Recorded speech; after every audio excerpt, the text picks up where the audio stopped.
several years ago when this first surfaced and we introduced our legislation. I serve on the Energy and Commerce Committee. I'm on the Environment Subcommittee, which means we have oversight of EPA. And every year the director of EPA comes to our subcommittee to talk about their budget. I was half paying attention, and she said, not one EPA regulation's ever cost one job. And I did that. I went, and then I look up, and she's looking at me, her lawyer's looking at me, the front row of the audience is looking at me, and I thought, oh my God, my mother would be so disappointed in me for being so rude. But I was startled when she said that. So I remembered that. So when she came back the following year, I repeated that back to her. I said, your intent, as you've said, is EPA has never cost one job. Well, here's an $8 billion industry that you're going to eliminate overnight. That's a lot of jobs.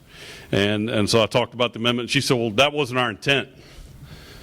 I said, what do you mean it's not your intent? There's only like 40 words in this thing, and I read it to her. And I said, what do you mean it's not your intent? And she just totally backed down and said, we didn't mean to affect cars used just for competition. And I said, well, ma'am, I didn't know what to say. I said, well, I think you should then go back and revisit this rule.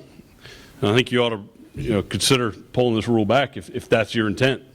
And we followed up with a letter from myself and the chairman at the time, Fred Upton, and within 3 days, they withdrew the rule.